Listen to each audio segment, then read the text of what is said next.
Wagwan, what's great? Welcome back to the channel. If you're new here, welcome and thank you very much for stopping by. My name is Chef John Morris and you're watching Morris Time Cooking. We know about sardine, mackerel, chicken neck, chicken back. Nothing waste, nothing dash way. But we have plenty money. We are going to do fried fish and we're going to make gravy. You know, fry and then cook it down. Cook down local gravy and put it on it. Alright. So that I go on for this evening. Me that cook curry turkey, but me that time I don't get the turkey neck. So I forgot just to the fish today. Much pound this is about 3 pounds. And now me I go catch water now. And keep one. So I'm going to pour some vinegar in there. About 2 to 3 ounces of vinegar. So now I'm going to scrape out the fish.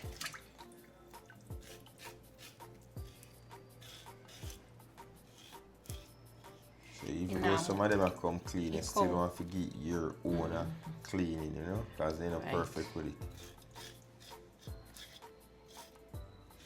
So I just scrape it. I make it stay in the water, go and soak. And you just put one cut by your fish. So you know, so when you fry, it's soaked properly. Oh, you fry them whole? They don't scale already now, but you know, we now we just eat it like this. We have to scale it to feel it smooth. And I have a full tutorial on the channel how to choose your fish, how to clean your fish. So we're not going to go into great details as to how you get this done.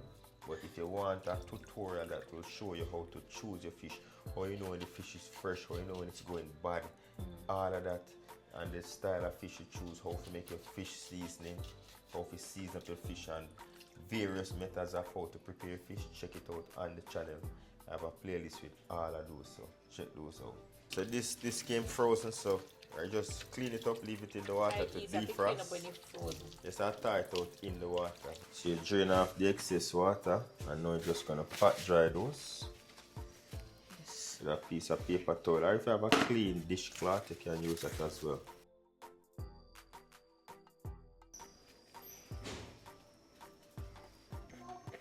Alright, so we added about 2 garlic cloves and you just chop those up. And then put in the fish seasoning. So you go in with some fish seasoning and then you use some all-purpose now. Everybody at Jamaica use the same seasoning. Me. Yo, I'm not going to call the name of the seasoning, but from you see how it look, you know, say every Jamaican household uses a season, not me. I like to make my own, I just get some different seasoning. But yeah, so all-purpose seasoning. And that look like about 2 tablespoons of sugar right there, you know. Yeah, man. So in total for the 2.5, 3 pounds of fish, this is about 3 tablespoons of seasoning. Yeah, I do black pepper now. Alright, so about a half teaspoon of black pepper. But I don't hardly see nothing come out. Yeah, man, grind it. Yeah. That is it. And we don't use salt, but we something called the seasoning, all with the salt. I said I don't really like use them seasoning. I'm saying use a yard because the sodium levels are so high. But as I said, we just come back from Canada, so I'm not get the season where she normally use. We have less sodium. So what I do on Sunday, I fry the fish, the chicken, put the oil, strain the oil and put it in the fridge. So after me use this now, this I go throw away because you know say.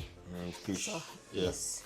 When you fry chicken, we can use the oil, but after you fry fish, we don't normally use it back unless we are going to fry one next batch of fish a couple days later.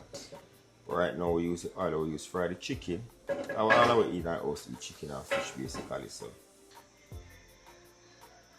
this is what we use to fry the chicken on Sunday. You saw that video. But now waste and we utilize it for the fish. Okay, so when you finish frying now, we go just throw away this one, yeah? Yeah. Because you can't fry back chicken now this again. So we just going to use a little bit of flour to make, you know. So 1 cup of flour. We take all-purpose knife flour because the one the fish we have that taste there.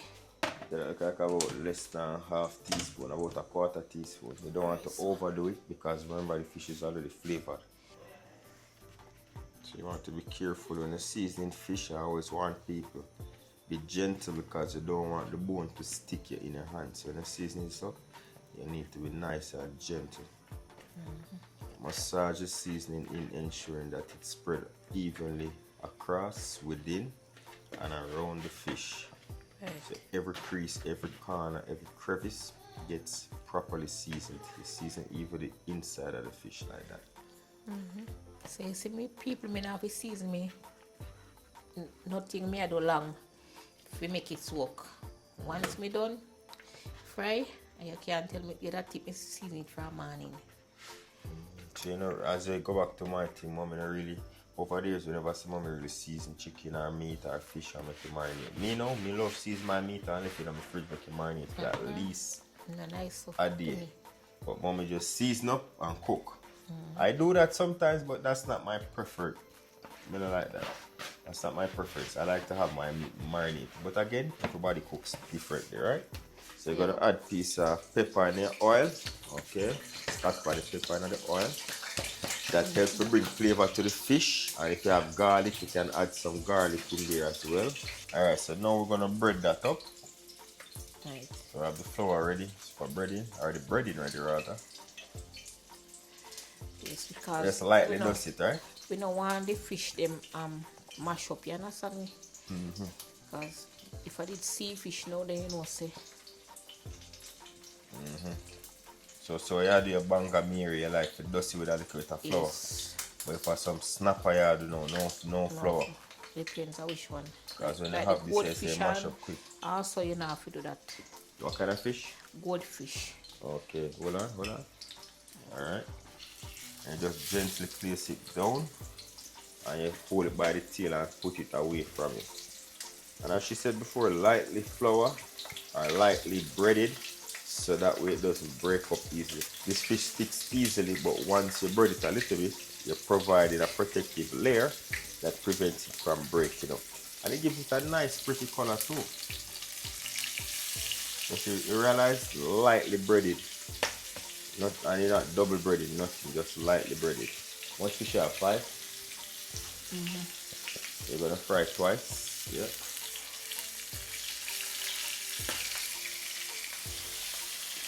And we're going on a medium high heat.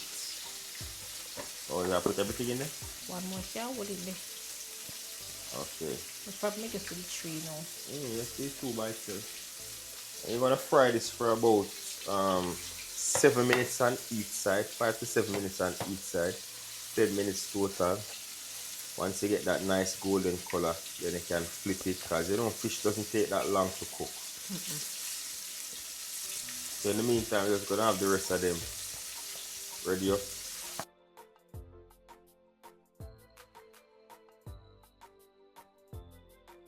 Flip them over. You see it now? Get a nice color. Yes. And then a stick and then break up. Right. Yeah, man.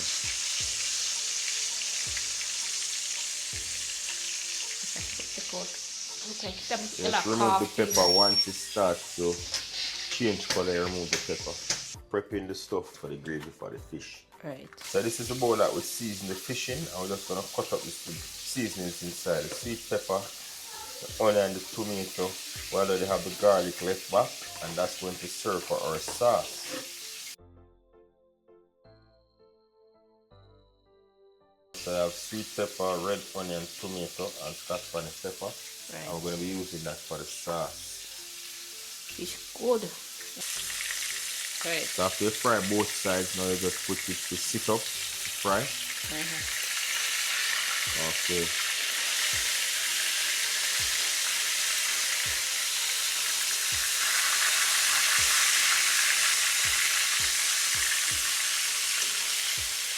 Fry in the center of it right here.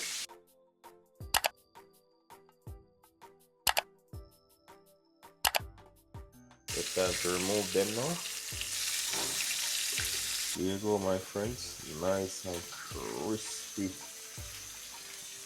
bangamary, you know. And we have the next 2 inside here. You go in and realize how she put it to stand up like that. That way it soaks in the middle properly. fry down to the bone. After which you're gonna show you how to make the gravy. And the gravy now, you have the seasoning them right here. I'm gonna add a little bit of water and just do the right thing. Yes, so we have a little bit amount of oil in there. So I'm gonna make the gravy now, so you add about a half cup of water to rinse out everything. And then about 2 to 3 tablespoons of the left back oil. I will use that to now make the gravy. Right, so it a stir. Make it cook down a little bit, then we have little bit of ketchup in it. And a little bit of all-purpose. So Look like about a teaspoon. Okay. So we're gonna put a little bit of butter. We don't want too much, we're not overdo it. So a teaspoon of butter. So you have 2 scotch bonnet pepper, you have thyme, garlic, and the green bell peppers in there. And of course you have the purple onion. Yes, so now cover it now. We can take it time and cook a little bit before we put the ketchup in there.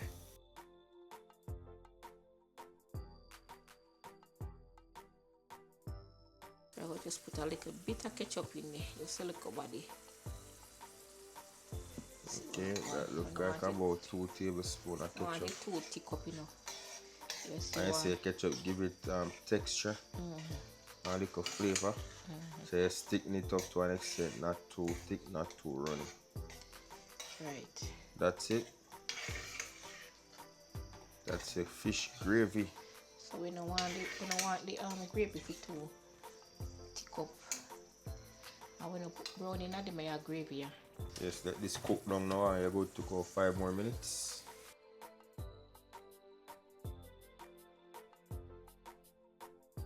Like that gravy looking bubbly, nice, crispy, ready to go.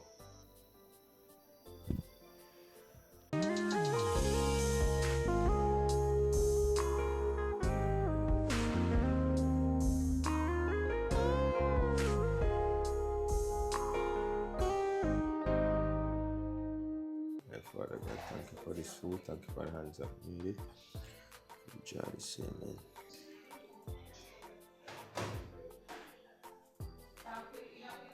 Say cabbage.